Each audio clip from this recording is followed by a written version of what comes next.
Well, I'm glad to see so many of you staying for this session.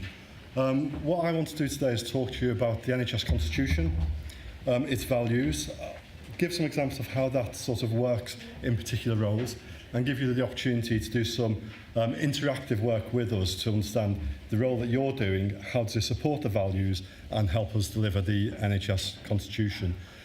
I've got a number of slides to go through, but they are going to be available to you, going to be uploaded onto the website, so don't worry about if we go a bit quick over a couple of them. But certainly, the opportunity today is to connect you to some work that's gone on for over 10 years now, and we're getting to quite an exciting time in the Constitution in that its anniversary is in January next year, and we've got an opportunity to influence what the new Constitution looks like for a new age and for a new group of people coming into work in the NHS. I'm Dave Farrell. I'm the Regional Director for Health Education England in the Midlands and East. I'm also pleased to be able to chair the NHS Constitution Group for Health Education England. And that's really quite significant for us because a lot of the work we do is around the future workforce, and it isn't just around curricula and training and commissioning, etc. It's about ensuring we've got the right values, the right behaviours for the long term, and it's the values and behaviours that will make a difference to the future care we provide to our patients, not just the curricula. And that group isn't an internally focused Health Education England group. We bring in other parts of the NHS, as well as we've got a dean from university, and we've got links to ensure we've got the training voice from trainee reps, student reps, etc., to make sure what we're doing means something and has an impact on your futures. So, what is the NHS Constitution? In essence, the Constitution sets out the rights for patients, the public, and for staff. And it was launched in 2009, in January. So January next year, 10 years on. It was actually launched as part of Lord Darcy's review of high quality care for all. And for those who remember that, it was very much around how do we make sure the patients are at the centre of the work we do, and how do we continually to improve the quality of care and the clinical outcomes for our patients. And what was quite interesting in that report was that he didn't just focus on clinical outcome. He basically said that the only way you can achieve this is through high quality staff delivering in the right way to the right values as well as the right curricula. So quite groundbreaking in terms of really pushing forward that the importance of our work with staff was as important as our work with patients and just the focus on clinical outcomes. Now, January 2019 will be important because it's the full rewrite of the Constitution 10 years on. But what we have done is had a 3-year review of the Constitution, see if it's still relevant for the type of work we're doing now. And it's been alluded to today that over the coming weeks there'll be more pledges to staff coming through, in particular around your health, safety and well-being, and that will form the basis of the review for January next year. So a real opportunity for you to connect with us and to make sure the rewrite absolutely reflects what you're seeing in service and in your day-to-day work. Now, the Constitution is predicated on 7 principles, and them principles are going right back to 1945 to Nye Bevan's review about comprehensive service, free for all, working across organisational boundaries, value for money to taxpayer. But what I want to focus on just today is number 3, which talks around aspiring to the highest standards of excellence and professionalism. I'll just give you a few indicators of what sits behind that. This is the section that talks around high quality care, that is safe, effective, and focused on patient experience. It also talks around people, and it really emphasises the fact that we've really got to focus on the people we employ. We've got to get the education, training, and development right. We've got to have effective leadership and leadership development for them people. It does talk around innovation and the future. It talks about research. But I think key for me in the couple of paragraphs that this goes into is that it starts talking about respect, dignity, compassion, and how care should be delivered within them values, how we treat patients and staff, not just because it's the right thing to do, because the impact on patient safety, on patient experience and outcomes is so intertwined that we can't ignore it. And I think one of the significant lines in the paragraph for me is that it talks around experience and outcome of patients are all improved when staff are valued, empowered and supported. And again, this was sort of new 10 years ago to our thinking around full integration of workforce and service and outcomes. And I think what we're seeing nowadays is more of a focus on what are the workforce implications before we do anything. Do we really understand the change? Do we really understand how we need to bring staff with us and have a connected conversation? Whilst the Constitution does talk about rights and pledges for staff, I'll give you a couple of them there in terms of representation in the workplace, raising concerns, which now moves on to the guardians and whistleblowing, etc., etc. But also talks around things we should do with staff, which is including staff in decisions that affect them, engaging them in anything that might affect both their service provision and the impact of what we're trying to do on their patients. But also talks around our responsibility to train people, to develop personal development plans for them, and make sure appropriate education and training is available for you at different stages in your career.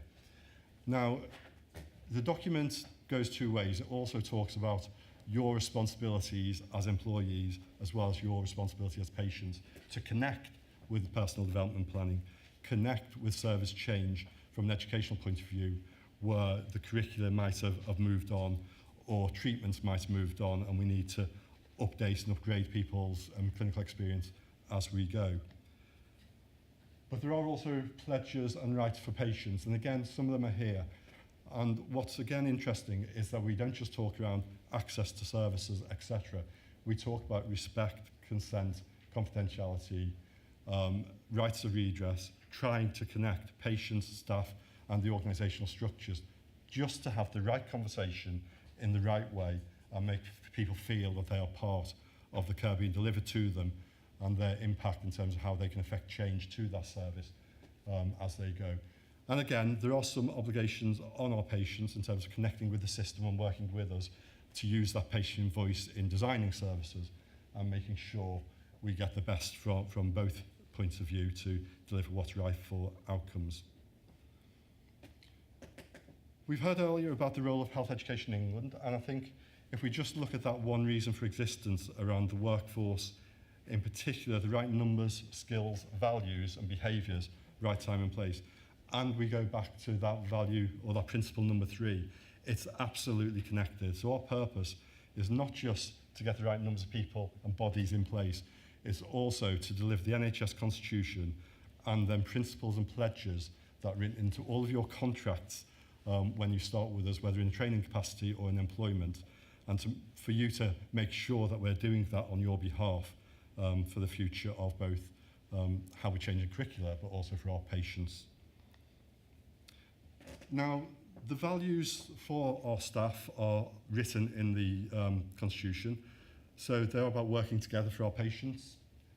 We talk about respect and dignity. We talk about everyone counting, commitment to quality of care, compassion and improving lives. And I think sometimes when we hear these things, they say, well, we hear that in everything we read or write. Is it real and does it really have an impact and mean something? And what we have got behind that is a range of definitions and examples of how you can take them values forward, both for patients and for staff. So I think when you read the definitions, you can say, well, that's okay, that's how we deliver services. But you can also think, well, what's that mean for me in managing a team, my behaviours in my interactions with teams and across organisations and across the healthcare system. And we've got a couple of videos to show here just to try to bring that to life. But before we go into that, a couple of things that you might have had experience of just in terms of your getting through the recruitment processes to get on the programmes you're on or the jobs you're in. We do have values-based recruitment.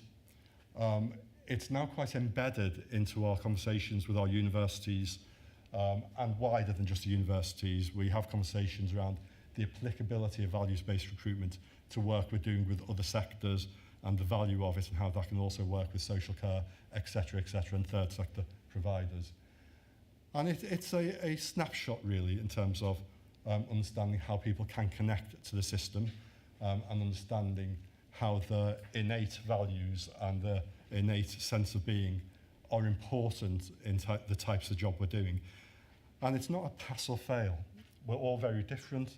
We all have different sense of priority, a different connectivity.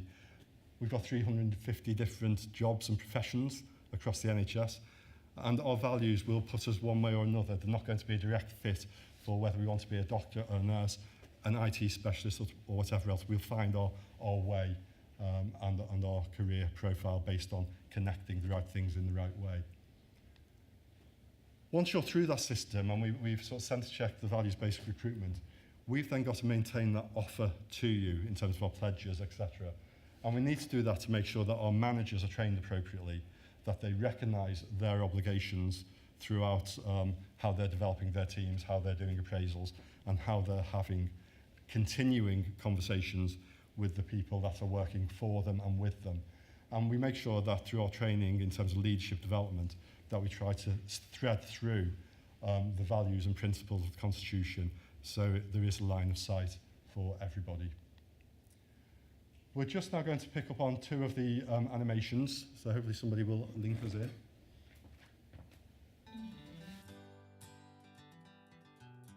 I'm healthy on Monday, then Tuesday, the rug is yanked from under me. Everything happening so fast, it just becomes impossible to focus, just this negative loop going around my head. I remember sitting in the clinic after I left hospital, a lady carrying my file. It was massive. She passed it to the clerical person who was entering information onto the computer. Then I saw the doctor. He had all my notes beside him and explained how I was progressing. I realized then just how many people have been involved in my treatment and the scale of coordination required to care for one patient.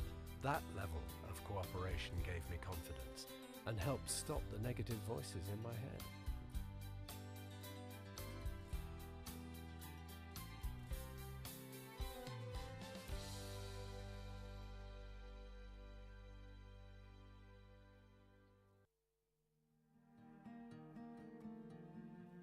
I was just sitting there in the hospital, shaking, thinking, how will I ever recover from this?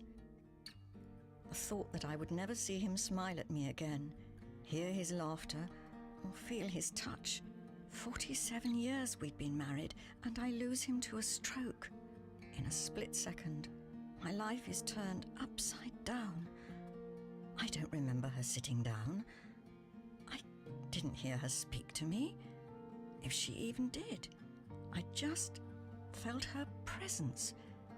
I remember thinking, surely you're all too busy to worry about me.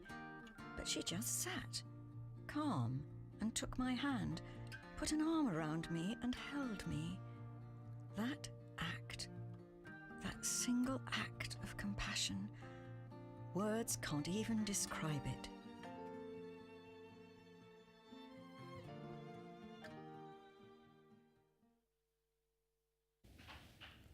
Okay, so there are more examples of how the values come to life through some of the stories that we've got, and some of these are real stories that people have told us, given that the values were developed by patients, the public, as well as members of staff, so very broad-ranging input to that.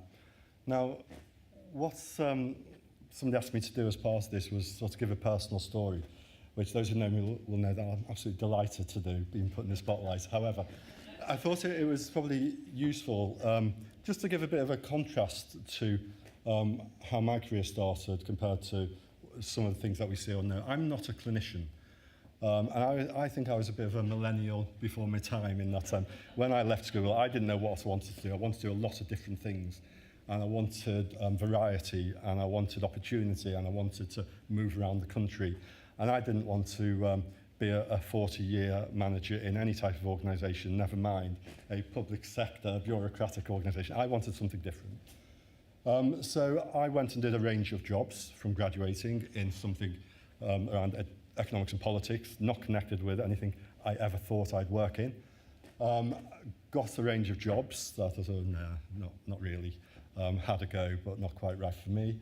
Landed in the NHS in a training post, with some exposure to some clinical work in one of the London hospitals. And it was very clear to me that clinically I was too queasy for some of this work. And what happened to me was they then gave me my first assignment in a burns and plastics unit, which was not right up my street. But I think it was very important to me that I got that exposure and I tried different settings.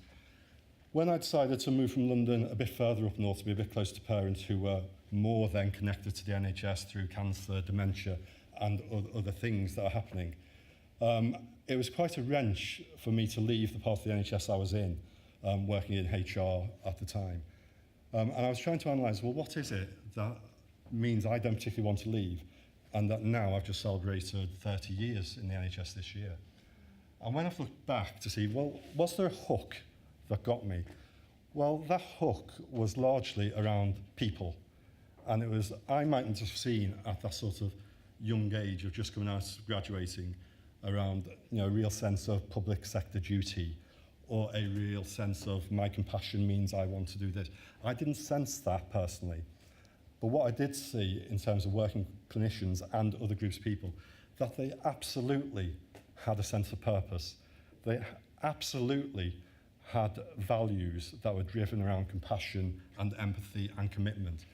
And what I saw in them people was it wasn't just around the empathy, compassion, commitment to the patients, although that was at the forefront. It was also how they translated that to their teams. What I saw then was, okay, I don't feel as much of a fraud now that I can't necessarily see my connection to really delivering patient care, but I did then start seeing how I can absolutely support you in the front line, making sure you're motivating, working appropriately with your teams, developing the skills in your teams and in you as leaders and managers to actually ensure that we were all driving for the same purpose, and that was for improvement in frontline patient care, clinical outcomes, and the best staff that we can get. Now, how I've had to do that to make sure I have that connection continually is to make sure that when I'm talking to my teams, that I listen to them, that I want them to feel connected to me, and that there's an approachable and open relationship, that they know that I see them not just as the person doing that task or that job, that I get that they're a person same as I am, they have a life outside of the organisation, they have all of the challenges that we all have with family health issues, with whatever issues that are facing you with children going to university and whether that's working or not. We all have the same issues, and actually building that into how we start talking and training and teaching and working with our staff is absolutely fundamental to how we build that approach into leadership development, and how we need to be building that sort of approach into curricula, etc., etc. Now, I did have the privilege of, it didn't feel it at the time always, of working with some people and some teams that were, well, I still regard now as the people who are absolutely opened my eyes to the roles that I can have and what I should have, even though I was a bit flouncy in my first couple of years of work. And what then people did was they absolutely had a trust and a confidence in what I could do, what they could see that I couldn't quite see. And absolutely they took some risks off me. You know, when I first moved into a director position, my conversation with the chief exec, why have you applied for the post? You've only been in HR for 5 years. You're a bit cheeky to even think about putting yourself forward. 2 months later, he got me back in and said, all right, we appointed somebody who didn't quite work out. You put your head above the line. Let's have a punt on you. Now, sometimes that doesn't work because the system doesn't always encourage leaders to behave in that way. And I think I'll always respect that sort of decision, that choice, and that launch that it gave me, and that's absolutely what I want to do in the work I do with our teams in HE. I think the last part of this, we all hear around role models, and sometimes it's quite challenging to see what role models are around the system, because the system over the years has been quite cruel in terms of performing organisations and what happens to people working in a system when it's not performing, etc., etc. And I've had the opportunity to work with some very senior people over years, and one of them spoke to me around being kind in our conversations, and in particular in our day-to-day liaisons with our teams and our staff that we work with. And if you were kind to people, they would be open with you, they would share when things have gone wrong with you, they would help you develop that open culture, and they would help you to develop a way of working that we're now seeing in how we want to address whistleblowing and bringing in guardians, etc. But I think this open conversation and the feeling that I got left with was around being kind when things go wrong as well as when things go right has absolutely lived with me, and it's how we're trying to work within my functions and hopefully what we'll work with throughout HE and in our experience exposure to our trainees, students, universities, etc., etc. So that's my personal story. Louise Kitley is with me now, who's one of our portfolio leads in Midlands and East, who's going to take you through a bit of a process of how you can connect yourself to the values and see if we can get that sort of 7 steps of connectedness through a bit more interaction. Thank you, David. And it was really nice to hear that story. Actually, I do love personal stories. And I would just, I would say that David is also very authentic. And as a member of his wider team, it's a really great place to be when you have somebody in a leadership position like that. So, don't underestimate that in yourselves on your journey as well. So I know we keep saying we've got a fairly young audience, but if anybody recognises the blockbuster board from this, then it tells me roughly that you're sort of, my age. And that's where this idea came from, actually. What we started to do was to say to people, how do you think your role connects with the patient? At first we thought that for people in HEE who are in non-patient facing roles, that was going to be the most challenging. But as we started to ask people, it also became apparent that people who are in very obvious clinical patient-facing roles also said, well, actually, how do my values impact on that patient care? So it's a slightly different thing. So we went out and this board here shows you 4 different ones, 2 clinical, 2 non-clinical, an anaesthetic registrar who we grabbed just as they were going in for an interview, so great guy, a nurse who was explaining about her role, it was a female, she was explaining about her role in ITU and how actually what she did in her day-to-day way, actually she was able to demonstrate respect and dignity to patients, and that made the patient feel safe, and that's what we want at the end of the day, patients who feel safe and cared for. So there's 4 examples on here, which again you can see with the slides, but in front of you I think you've all got a piece of paper with another little board on it and some values on the back. I'm going to amalgamate 2 activities into one, actually, just in the interest of time, but because I want to give you some time to think about this. So you're going to have to get to know your neighbour. So if you're not sitting next to somebody, skedaddle along a little bit so you can have a conversation. And if you're in a role already, or you aspire to be in a role in the NHS, or you just know somebody within the NHS, think about what that role is, and then think about the values that you've heard talked about today in this session and in other sessions.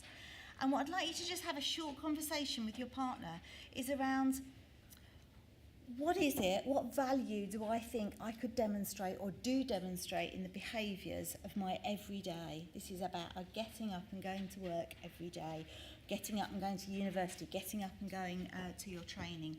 What's that value to you? What's the one that really speaks to you is another way of putting that. And then the second part that I want you to do, if you would, is just think about what's your 7 steps, as David said. What's my role? And I'll flick that back in a moment, using the one on the screen or the example you've got in front of you, how does your journey connect? So where's that value that you thought of? Where does that play a part in it? Does that make some sense to people as an interesting little 5-minute conversation? Okay, anybody's got any questions, just pop your hand up. If we could have the lights up, I think that would help. Okay, if I can bring everybody back, please. I really hate stopping conversations, but we need to, just for the interest of time. So I hope that was a useful conversation. It certainly sounded like you were enjoying it. Can I ask for a couple of brave people to either come and share their value, or if you have got as far as thinking about the steps that connect your role or your aspirational role with the patient, I'd really love to hear those. We've got... Caroline's got a mic. Have I got any volunteers? Fantastic. We've got one here and one there, so if we could go to that lady at the back first, if that's okay. black and white and pink dress. Caroline, stop, left, that's it. Hello, my name's Sarah and I'm a business coordinator for a community health trust. So my key value will be working together for patients because I manage the services in the clinics to ensure the clinicians can deliver the care to the patients. That's fantastic and lovely and succinctly put as well, Sarah. Thank you very much. And this lady down at the front. David, sorry, She's gonna it's shout. not, sorry, it's Maggie Stubbs here from the Patient Advisory Forum. And I know that the NHS Constitution is being refreshed, which is great. And maybe the question isn't to the homework you've given us, Okay. but there's something burning inside me that I need to share. And I was going to get in touch with you personally about it, because I feel that the Constitution is a brand. It's the foundation for what we are in the NHS. It's around treating patients and staff with dignity, empathy, and all of the values and principles that's got. And when I've done presentation, because I've just done Someone Values Week, which is round about the NHS Constitution, once I've done my slide and I've sent my slide through to the organization, because I work as a private consultant at times, and I wanted them to put their branding on. What I'm finding is that, for me, and this might be wrong, David, and correct me if I'm wrong, because I'll accept it, I think if we're dealing with anything to do with the NHS, that Constitution logo should be there, because it reminds people of what we stand for. Yes, and because years ago when I was managing out in the community, and I went into my community hospital, I managed 7 community hospitals, and I could ask some of the senior managers, tell me about the NHS Constitution, and they had no idea. So I know it's going to be relaunched, and my plea is please embed it into your DNA so it's there and it reminds you every day of what it stands for. That's number one. Number two, David, if you allow me this a little bit of time, I'm also involved with the National Schools of Sciences, with clinical science with my colleague here. And I go in as a group and assess curriculum for scientists who are going to be working in the NHS, which is very important, lab technicians, whatever. And some of the people who are coming aren't patient folk facing. Say a lab technician isn't patient, facing. But they need to know that that sample of blood or that sample of whatever it is has got a patient at the end of it, and the impact that it will have on that patient's family and their community is far-reaching. So I insist that on day one, then that student walks into that university, and even before day one, David, even before day one, I look at their, the book that they get with all the information. Yes. I want to see the NHS logo on the NHS Constitution there, so that day one they walk in, they know that whatever they're going to do, if they're going to make a piece of equipment or if they've got a sample of blood, but they're not looking eye to eye to patient, there is a patient at the end of that. And I just want to make a plea, David, that's all. No, you're absolutely right. Thank you Absolutely very right. much. I agree with both points, and we will take them forward Thank to the you, Constitution thank group you, to thank manage. you, thank you.